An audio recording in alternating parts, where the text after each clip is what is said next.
We are following breaking news at the moment. CBSN has learned Senator Amy Klobuchar is dropping out of the Democratic race for president and will endorse Joe Biden. We will have more on this in just a moment. But again, Senator Klobuchar is dropping out of the race, a move that will surely impact the race significantly ahead of the crucial Super Tuesday contests.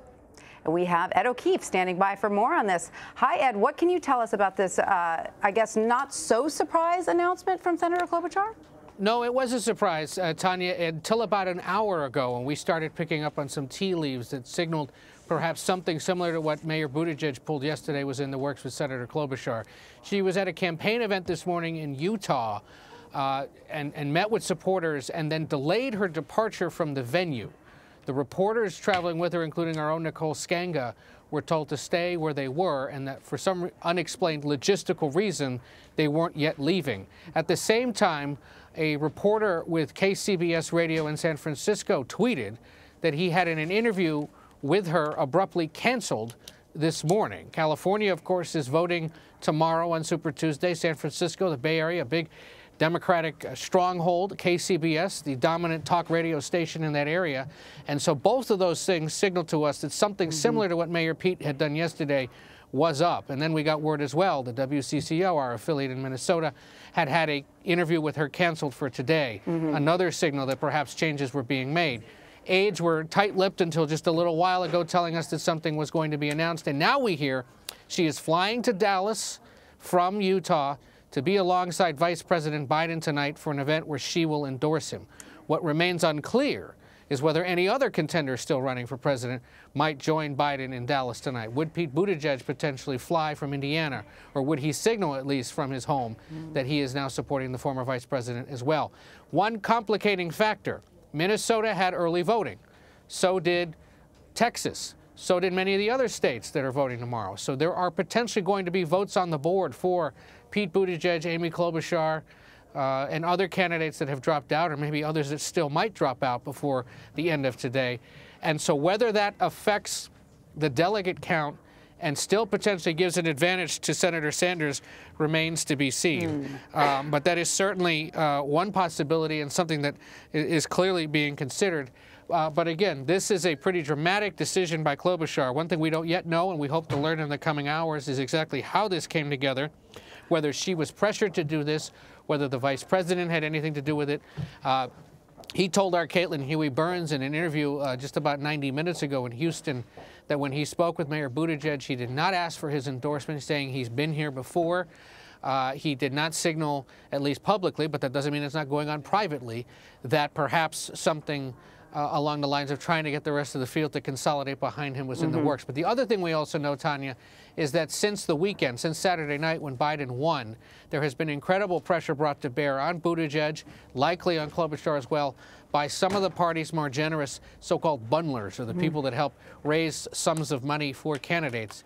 Some sense that many of those bundlers who weren't necessarily yet with Joe Biden wanted to be now because they understood that from all sorts of perspectives, he was probably now best positioned to take on Senator Sanders. But the urgency with which now the field is moving to try to stop him is quite notable and quite desperate.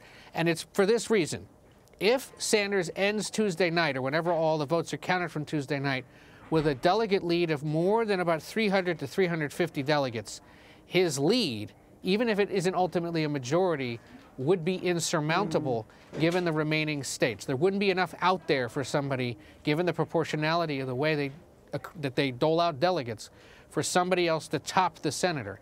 And then you enter the really uncharted and ugly territory of a contested convention, potentially, where Sanders shows up with a plurality of the delegates and a smattering of other candidates show up with a collection as well, and the party in Milwaukee has to sit there and decide, do you give it to Sanders even though he didn't win a majority of the delegates, or do you find somebody else and risk upsetting Sanders and his supporters? So is it safe to say, though, that when Pete Buttigieg dropped out, that put a lot of pressure on the Klobuchar campaign? Yes, and it would have been the reverse. If she had gone first, and he would have been facing the pressure today. Undoubtedly, there are some who are calling Senator Warren, or even saying to Mike Bloomberg, why are you still in this? Why don't you get out? But the problem, too, from an operational perspective, a practical perspective, is that millions of people have already voted. Early voting exists in places like Texas and in a handful of these other states. So there will be points on the board tomorrow regardless for Senator Klobuchar, for Pete Buttigieg. But for Klobuchar, it's a face-saving move. Right. Remember, she has talked in debates and on the stump about the fact that she's never lost an election in which she's competed. Technically now, by dropping out the day before, even though her name will be on the ballot, she could argue she's not competing, she doesn't lose. And there were polls that showed that potentially Senator Sanders was on the verge of overtaking her in the state, so she also removes herself right before a potential big embarrassment in her home state. Well, there's also the argument to make that if you're a Democrat who believes Biden more accurately represents the party than Sanders, then by dropping out, you're sort of putting party before self. Yes, which, frankly, you talk to a lot of Democrats and observers of this process, they would say, where was this even a month ago? Why weren't they doing it then? And look, because Klobuchar especially probably didn't anticipate being in this position, but that strong and surge third-place position that she ended up in New Hampshire gave her a life insurance policy basically until Super Tuesday. And yet, the overwhelming results from South Carolina that showed, as Joe Biden has argued throughout the entire course of his campaign, that because of his overwhelming numbers with black voters, the most loyal voting bloc for the Democratic Party, and the fact that nobody was able to catch him, is a signal that ultimately that's probably the person who's going to be the nominee, or at least have a shot at it, depending on how things go with Senator Sanders tomorrow. You mentioned all those early votes that have already been cast, the ones that, you know, presumably maybe for Klobuchar or Buttigieg. Are those simply lost votes at this point? No. They would be counted because they've been submitted when voting was happening.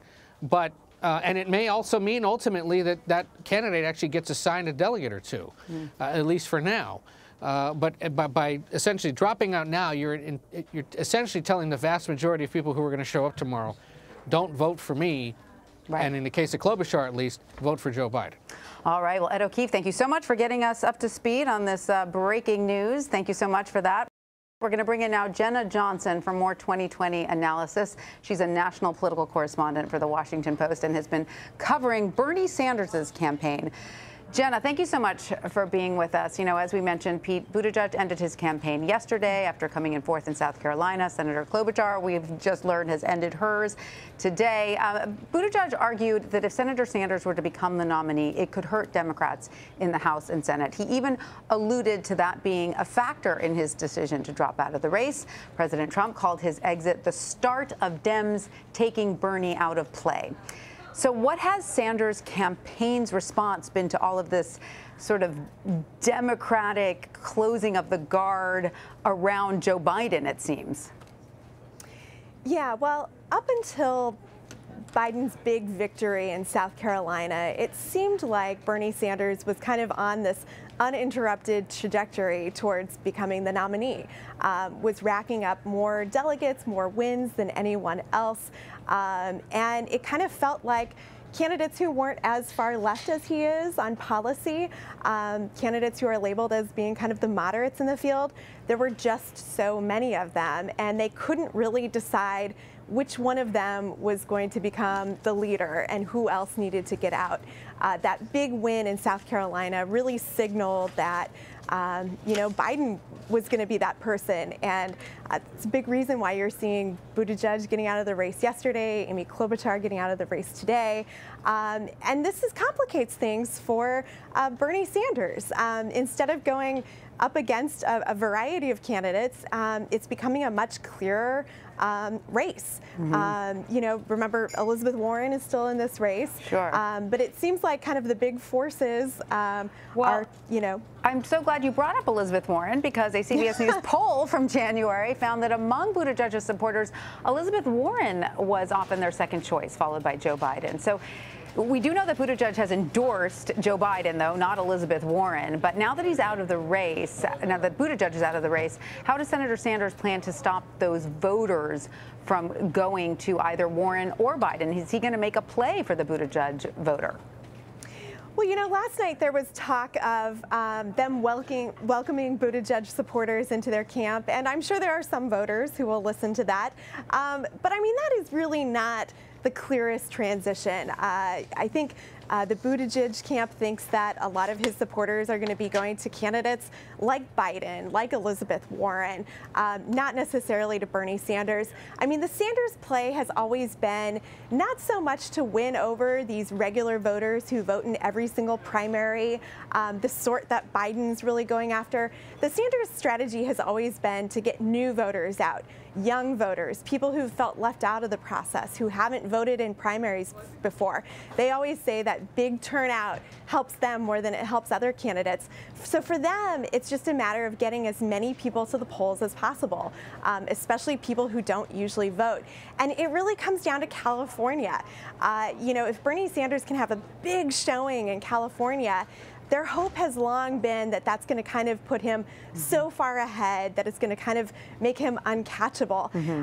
But now with things changing in the field, that's not necessarily what might happen tomorrow night.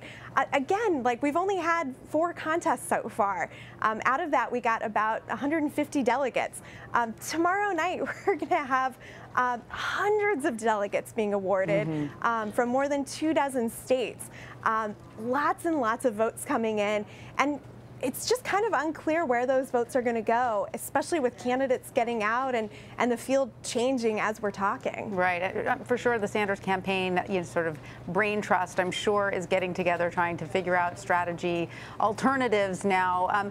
But I do want to talk about the fact that, you know, we know that Buttigieg was criticized for failing to amass a coalition of diverse supporters.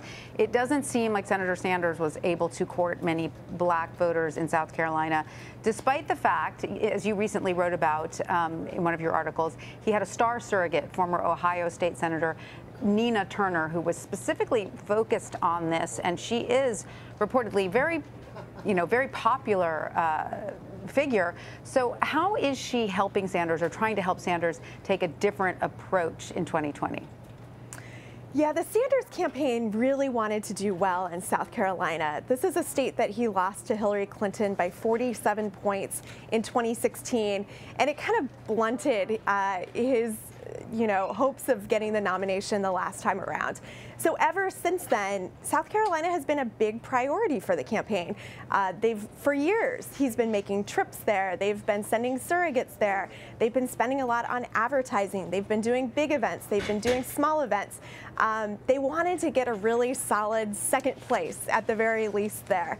And so for Biden to do so very well, despite all of those efforts, was really not what they were hoping for. But you're right.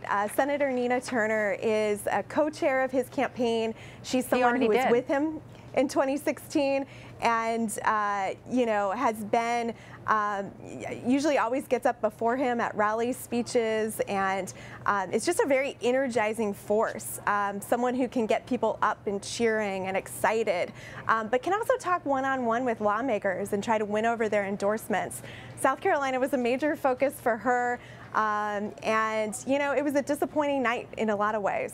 And so, you write about Turner that she is more vocal than Sanders when it comes to attacking his opponents. She's called Mike Bloomberg an oligarch and accused Joe Biden of betraying black voters. What is Sanders' campaign's response to those who might be uncomfortable with some of the language that can be seen as a little aggressive? Yeah, I mean, the thing about Senator Nina Turner is that people either love her or do not like her very much. And a lot of the things she says rub people the wrong way, especially if they're at the end of that attack. She's gone very hard after Joe Biden. When Pete Buttigieg was in this race, she went very, very hard against him. The Sanders kind of blanket response is that, they don't, that their surrogates are human beings who have their own opinions and say their own things and things like that. The Senator Sanders has distanced himself from many of the things that Nina Turner has said on the trail. But at the end of the day, she's a co-chair for his campaign. She is with him on the campaign trail. And she is saying things that rile up his base in a way that seems to be helping him. Right, right. So looking forward, You know, of course, after Joe Biden's big win in South Carolina, many are now calling this a two-person race. And Democrats, especially moderates whose candidate may have just dropped out, are being pressured to pick between Biden and Sanders.